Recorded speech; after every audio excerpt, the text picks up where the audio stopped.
So I was busy with CCN. This is going to be my Morimens content for the week. It is the spreadsheet I was working on right before stream, and I showcased the teams.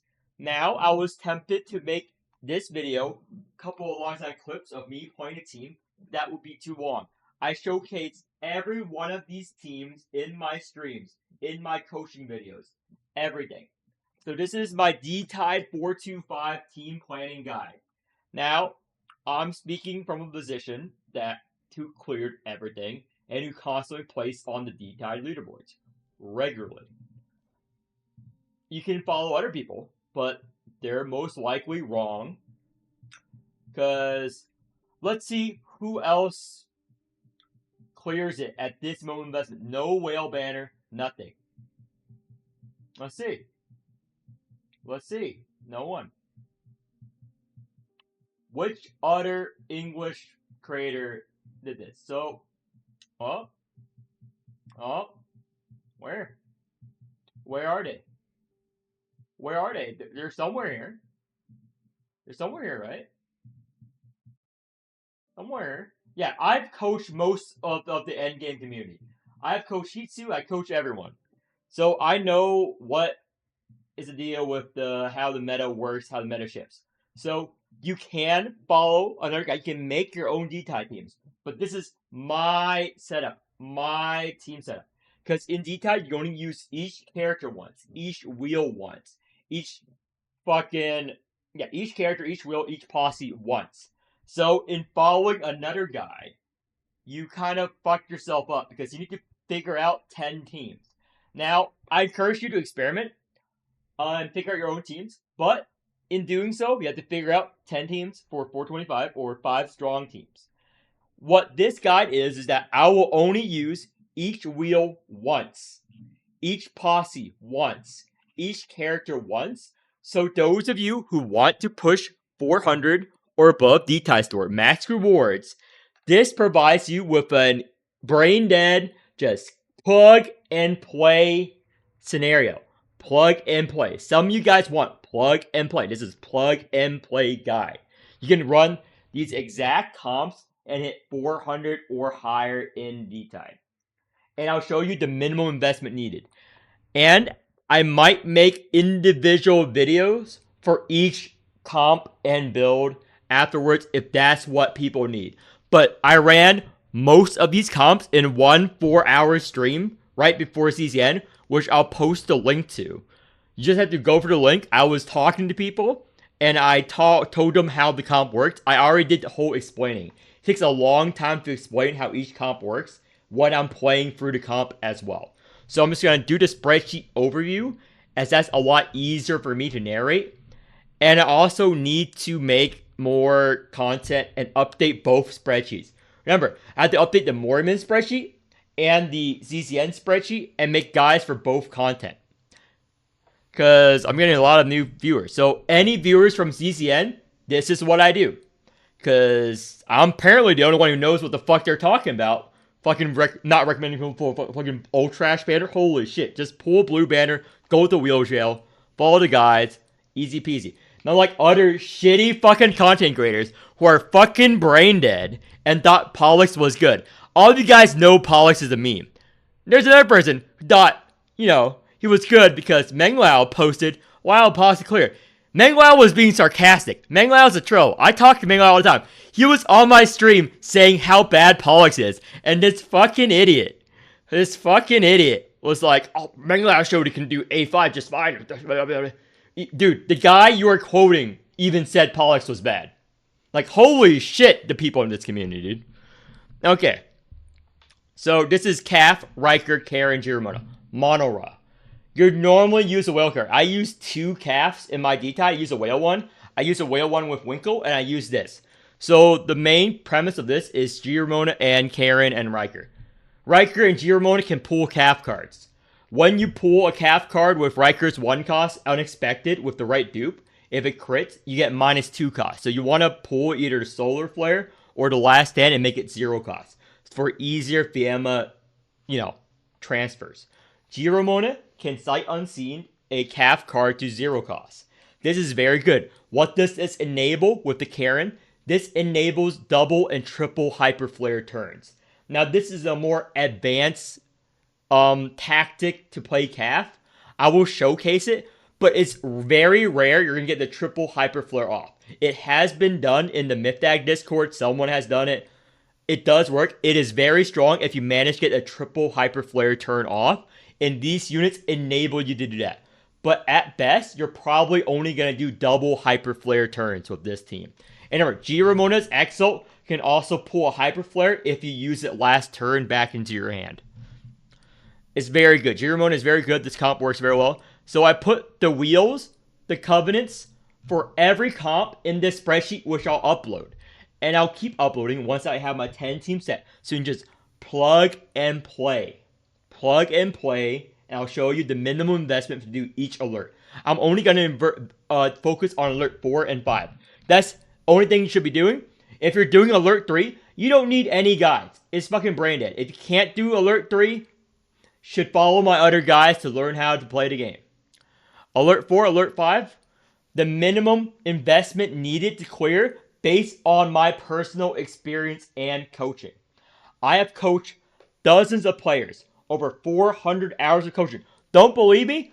Go back to how long my fucking coaching streams are. Most of the people being coached don't want to be streamed.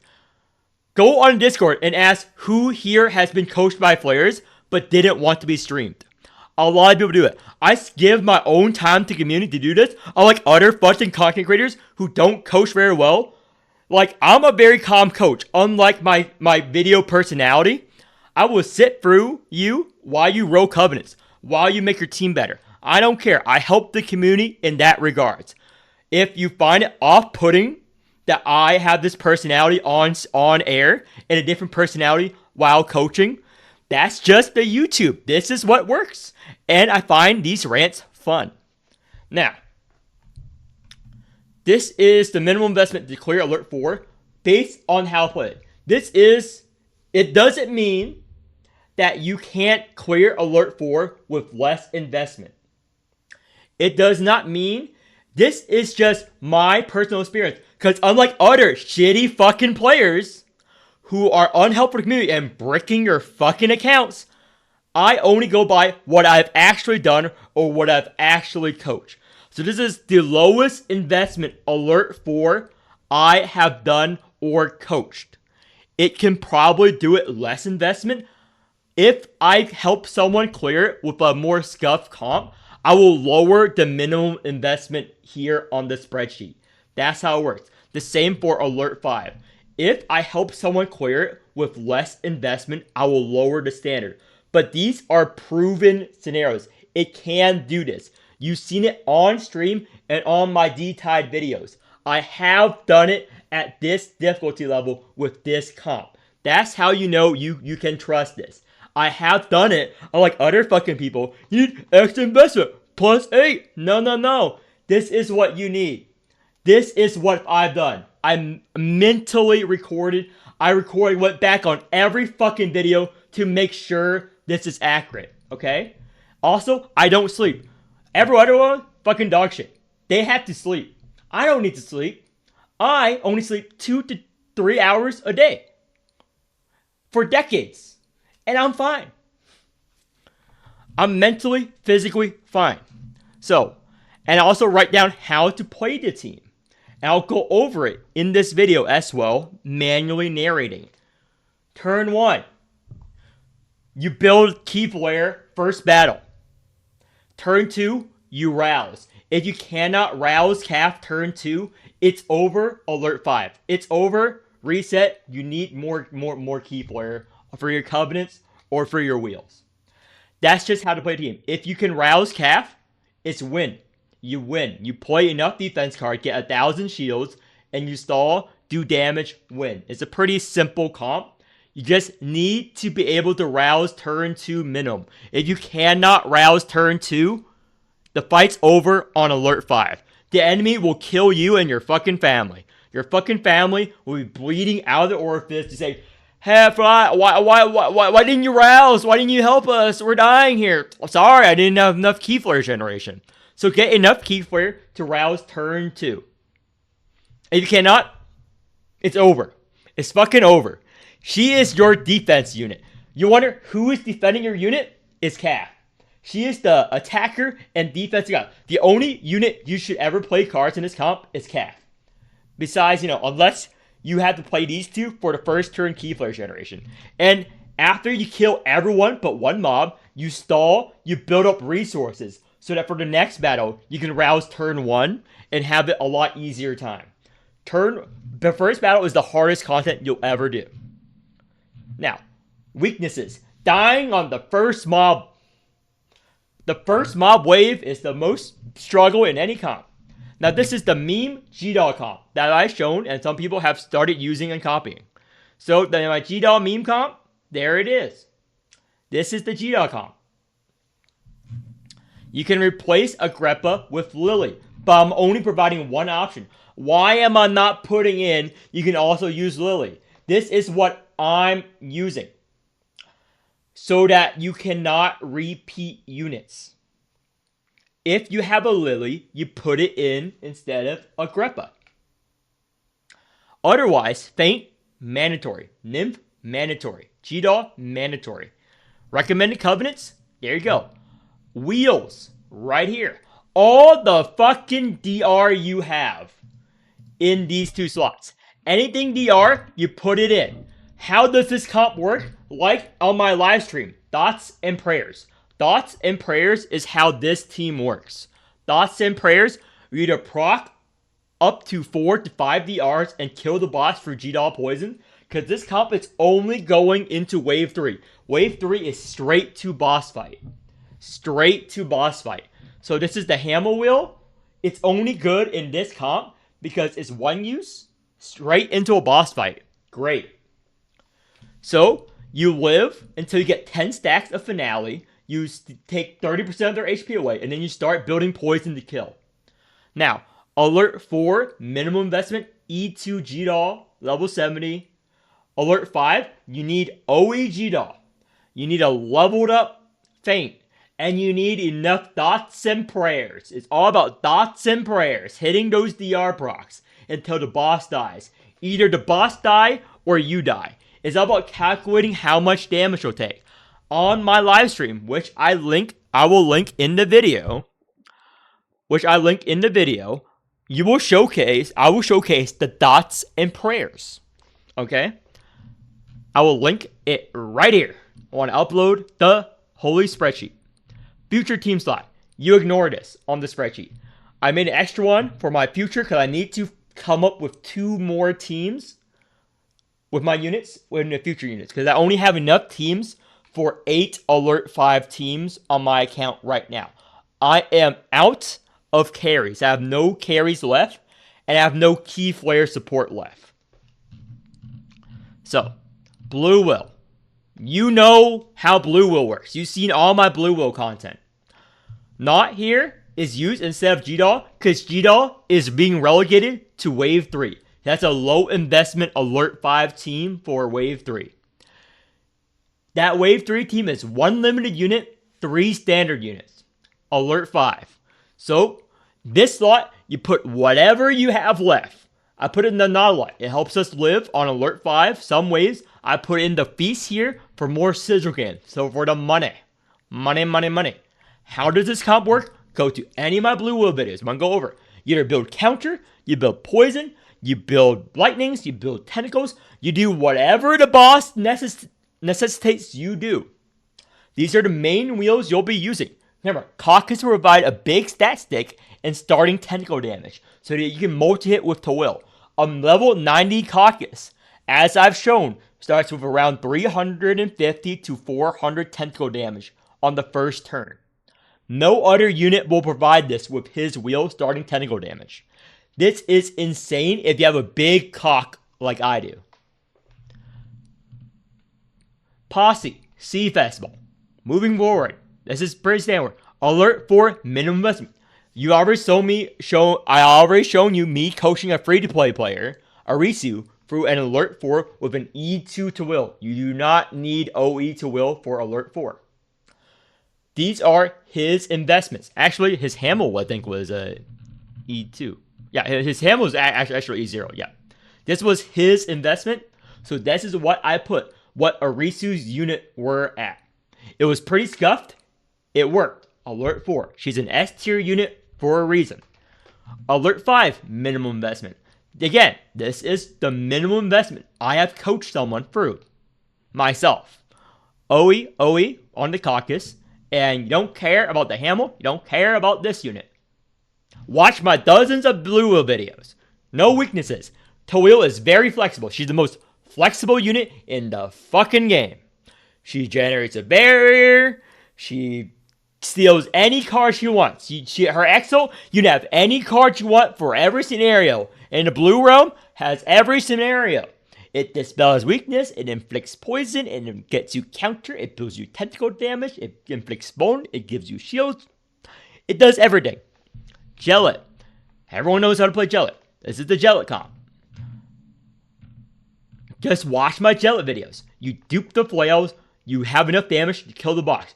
The weakness of this comp, multiple invuln phases, so you have to burst harder. Your Gellet does not do enough damage. It's based on how invested your Gellet is, not in dupes. You can clear Alert 5 with E3. I do Alert 5 Gellet with E3 all the fucking time. I don't invest in my Gellet. You don't need more dupes. E3 is fine. All you need is levels on the Gellet. The more levels, the more stats, the more bosses you can push. Either boss dies or you die. You either one turn the boss on the burst turn or you die. Sometimes you do multiple turns. Watch any of my D-type videos. You see me using Gellet. There's a lot of Gellet comps out there. This is basically borderline stable. You can put these 3, these 4, and I just there if things get hairy, and you need enough DR for 1 DR proc probably. So Corporita comp. This is what I'm working on. My creation here. Arita is going to become God Killer Destroyer of Worlds one day. This right now can only do Alert 4. I'm honest. I have not been able to do Alert 5 with this comp right now. Some replacement for Horla. Again, I'm recording this video while I'm live streaming right now.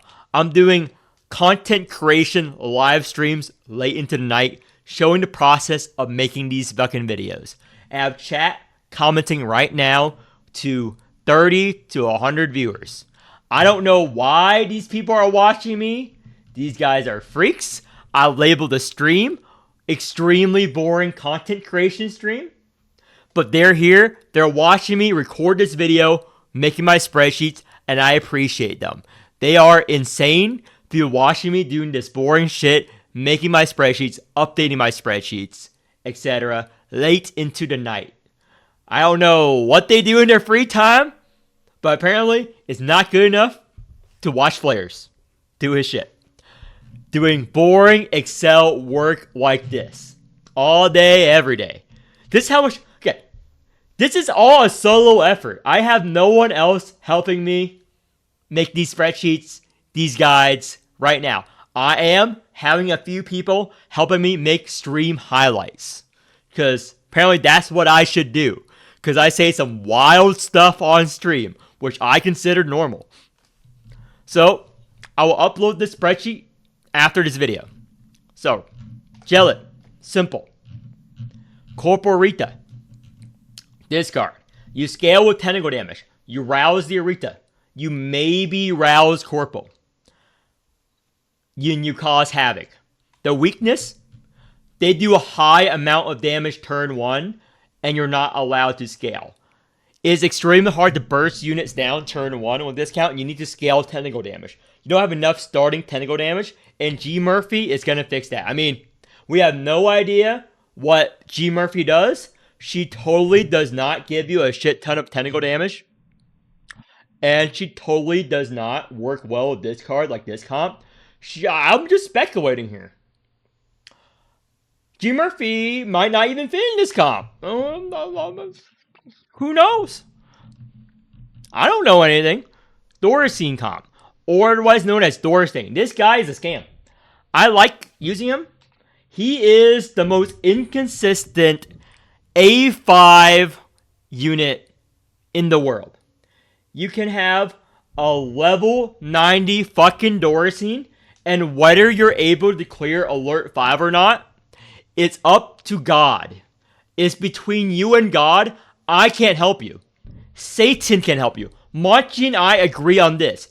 If Satan can't help you, and God can't help you, and Flares the Savior can't help you, no one can help you if you're running a Dorisine, whether it's level 60 or level 90, Alert 4 and 5. You know why? Alert 5 is a massive HP jump. You cannot one-shot them with Dorisine. I did it on stream to showcase how dogshit inconsistent he is for Alert 5. Because Dorisine's entire gimmick is, turn 1, when he's clearing the mob stages, you one-shot at least one mob to get the Evernights, and then you keep Evernighting and kill the rest of the mobs. Problem. On some Alert 5 stages, the mobs have too much HP. Too much HP for even a level 90 Dorisine to one-shot. Remember, he does damage based on the missing HP percent the mobs have. If they have higher HP, it's going to take a lot more damage to get to a lower percentage HP. That's how math works, folks. I'm sorry. You are traumatized by math. And on later stages, mobs sometimes have 40 to 60,000 HP. Sometimes even 6-digit HP for no reason on the higher alerts on some stages. Now, sometimes when they make Alert 5 D-ties with low HP mobs, it's an easy Alert 5. But when they include the mobs with the high HPs, he's fucked. You're fucked. You're fucked. It's up between you and God and prayers. And his crit rate is not there. If you don't crit, you lose. And he has one of the lowest crit rate as an Awaker. It's thoughts and prayers with Dorisine all day, every day. Whether you have him level 60 or you spent $10,000 on him. It's thoughts and prayers. All of you guys who have a whale that Dorisine know what I'm talking about when it comes to Alert 5. Every time you step into an Alert 5 with Dorisine, it's thoughts and prayers whether it's going to be an easy clear or it's going to be a struggle session. So yeah, that's his weakness. He's insanely inconsistent depending on what boss, depending on what mobs the developer put for that week of D-Tide. This is the caster comp. With enough investment, caster can solo A5. So, why are the last two units blank? Anyone goes here, even shitty Pollux. But Pollux is dogshit. You rather just put more pulls into caster. Everyone knows he's dogshit. He's the most clear dogshit Awaker besides Clem there is in the game. So him and Jenkins, you don't care the amount of damage Jenkins does. You care about her for her exalt. And buffing crit damage. You know what Caster does? Auto crits. That's the only reason you bring her. That's why she's so much better than fucking Pollux. Pollux is a fucking needy twink. Fucking needy, disgusting little twink, okay? Jenkins knows the value of friendship. She's friends with a rat. Pollux could never befriend a rat, okay? Pollux will never be a fucking Disney princess, okay? Pollux is a twink who loves all those Disney movies, but you know that deep down inside, they'll never be casted in Disney movie. They will be rejected at every casting call for Jenkins. They are bad with animals, okay? Jenkins is friends with a rat. She could be a Disney princess. Pollux will never be a Disney princess. You disgusting little shit.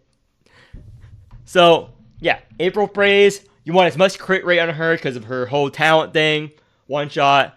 You get your caster strong enough to live the first few mob waves and just scale. He excels in boss fights where the boss doesn't scale, like Lily. If there's a Lily A5 wave, even an E3 caster can Alert 5 it. Because if the boss doesn't scale, you scale with enough shields to kill the boss eventually.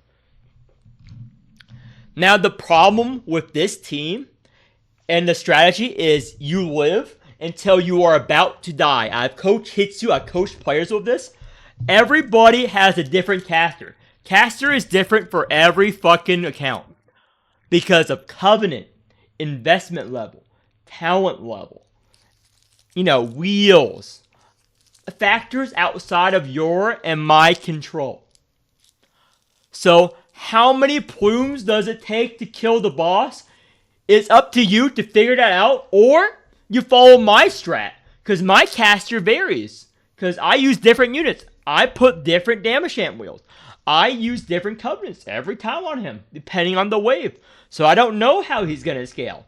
So the best scenario for you to do this is you don't use his plumes at all. Maybe one every now and then for the 10 Alienist game.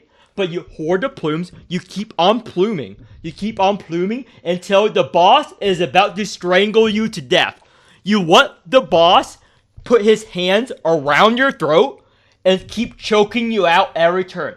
Keep getting choked on death's door every turn until you are about to die.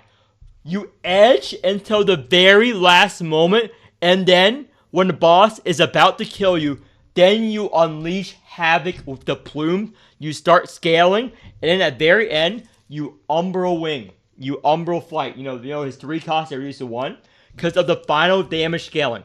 All the final damage scaling, all that scaling with final damage to plumes and stuff, is extremely hard to calculate and decide for each individual player.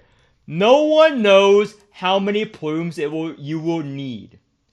It's all thoughts and prayers. Rather than doing all that math, all that unnecessary work of trying to figure out how many plumes you need, you just edge the fuck out of your life. You just keep on edging until the boss is about to strangle the last breath from your soul. Until you're about to pass out, and then you whip out your plumes. Whip it out long and hard and keep whipping the boss with your fucking plumes until he dies. And if the boss doesn't die after all that, then your caster wasn't strong enough. Then your caster wasn't strong enough to kill the boss there. You need more investment in him. You need more investment on your caster through crit damage, covenant, or levels. That's how you figure it out, okay? You don't go for the math of putting Excel. The most safe way of playing him is just live. Don't do anything until the boss is about to kill you and your family. In fact, proc as many death resist as you can. And then, at the last moment, whip it out. Whip out your fucking plumes. And you'll probably kill the boss. Most of the time, you'll probably kill the boss, and you'll have 19 plumes left over. You're like, I did not need that many plumes. Yeah, but the boss is dead anyway. You're welcome. It's better than you unleash all your fucking plumes. You're out of plumes. You can't shield anymore. The boss hits you. You're out of plumes, and now you're dead. You're like, oh, I should have listed flares. Oh, I miscalculated. I only needed 2 more plumes. I should have bursted next turn. Instead of doing that, just edge. Just edge to oblivion. Practice edging. Edge hard. Hold it in. Resist. Resist until the last moment. Edge like your life depends on it. Because it does. And then you plume it up. You plume it up at the very end. That's the safest way to play caster into a boss fight. That concludes this D-Tide comp video. I'm going to upload this, and I went over every comp that I use, and I'll make individual comps. So in the comments below, comment which comp. I will make a poll on my YouTube channel.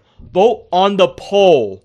I will link in the comments on which comp do you want a video to make of first. Because I need to split my time between both games. And ZZN pays me. Pays me a decent chunk of money.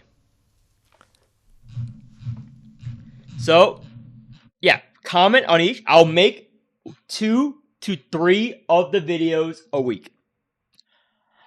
I think I can make 12 videos a week if I keep at it, because I don't sleep. If I do these live stream content creation videos with input and help from the communities.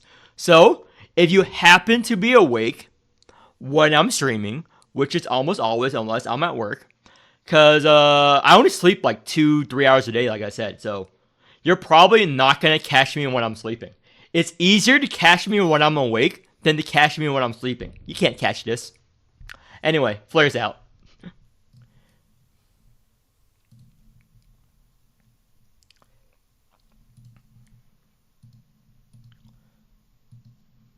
Okay. That video is done.